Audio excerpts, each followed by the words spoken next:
I had the tremendous honor of earning my creative writing MFA at Ohio State. That was such a special time for me, and no matter whatever, I will always be grateful that I spent 3 years learning alongside top flight writers and from top flight instructors. One of the most helpful things about being in an MFA program, or any writing program, is that I had up-close and personal access to those instructors. I could read one of Erin McGraw's stories and ask her why she structured a sentence the way she did.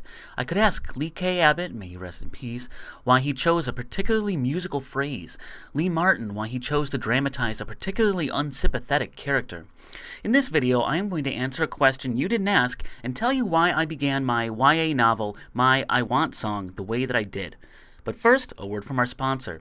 Bookstores other than Amazon. Look, I love Amazon too. In a way, we self-published writers are their business partners. But we need more than one store in the United States and in the world. It does take a few extra seconds to type a different URL into our phones, but we all benefit when we ensure that the publishing industry has more than one outlet for our wares. Other bookstores. Use the promo code Allison Rhodes, one word, to remind yourself that you wouldn't be very happy if GM were the only car company in the world. I wrote my I Want song about 5 years ago after a little bit of a drought. I was a little unhappy about stuff and fell in love with YA books. Looking for Alaska? What a great and honest book with such compelling characters. Sarah Dessen? What a fun author. And she cranks out a bestseller every year like clockwork. It's crazy. The book draws quite heavily on my own experiences doing 2 high school musicals when I was young. The pitch is pretty simple. It's the last week before the big high school musical. Future playwright Seren Bennett helps her friends solve their own problems, but the biggest and last bit of drama, obviously, is that she confronts her own big problem. Seren is the first-person protagonist, so she does all of my work for me. She introduces the characters, moves the plot, everything. It's great. The structure of the book is also relatively simple. Each chapter is a day before opening night, and each day has a big conflict. So I wondered where to begin. Well, opening night is a Friday, so it had to be the previous Friday where I begin. I wanted to make sure that I had a weekend in there so we could see the characters when they're off stage and just having fun. I wanted to open the book with the characters on stage and in the midst of a moment of great drama. It also needed to be a moment that was of significance to the protagonist. Otherwise, why would the moment be memorable for her? So let's check out what I did. It's 30 seconds until I kiss a boy for the first time. Even better, it's the guy I've wanted to kiss for months. Tomas Middlebrooks is a catch, too. Even though we're only 16, he's already getting his man face. He has a strong jaw under his dark eyes. He takes my hand and says, "Do you think that we can really fall in love at our age?"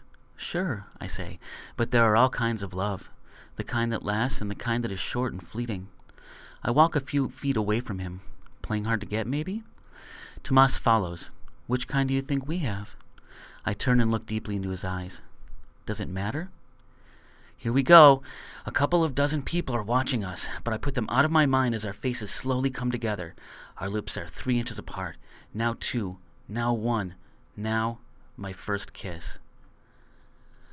Come on, at the very least, this is fun. Seren is experiencing her very first kiss. Yes, it's on stage, and the guy in question is just doing what he's told by the script, but it is a kiss nonetheless. I also like the idea of doing a little bit of a fake-out. While Seren is thinking about the kiss in selfish terms, I spend the first whole page fibbing to the audience.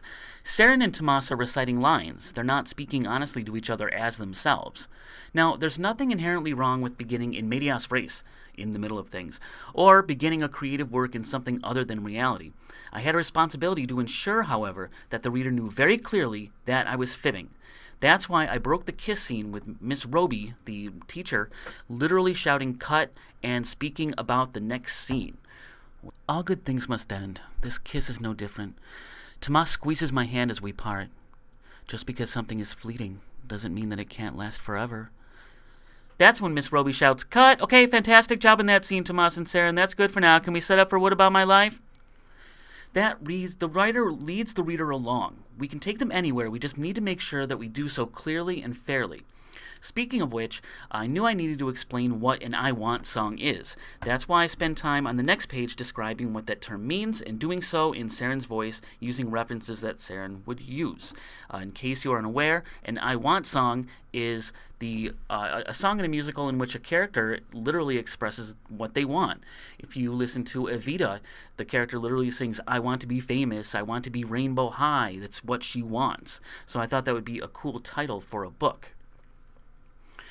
The rest of the first section consists of something that scares me: no action. I will admit that I'm a cinematic prose stylist, and I like stories in which things happen, and I sometimes have little time for stories in which nothing happens. I won't mention any examples. So I took the liberty of spending a whole page allowing Seren to soliloquize, to speak directly to the audience.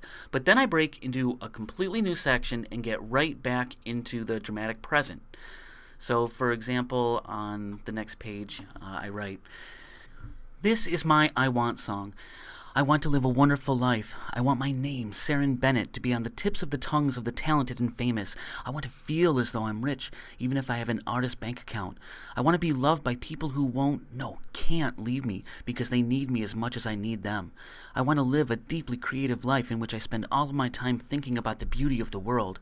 I want to live, not merely survive." It's definitely hard to go back in time to remember every second in which I was scribbling longhand into a notebook I thought Seren might use. But I've been writing long enough that I can definitely articulate why I made these choices. I wanted to begin in the dramatic present on a moment that was meaningful for Seren. Boom, first kiss. All right. I wanted to introduce the conceit of the story. This is the week before opening night, so I started in rehearsal. I needed to have Seren explain the title a little, just to make sure, even though I do so also in the book description. I wanted to let Seren, a future famous playwright, do a bit of a monologue. I wanted to get back into the dramatic present as quickly as possible. You be the judge. Did I succeed? More importantly, what about your writing? Leave a comment on the essay on my website, drop one below, see if other viewers will respond. There is a big scary bodybuilder behind me who's demanding that I do the YouTube thing, and I ask you to subscribe and hit the bell to receive notifications. Visit my social media, it's all in the description.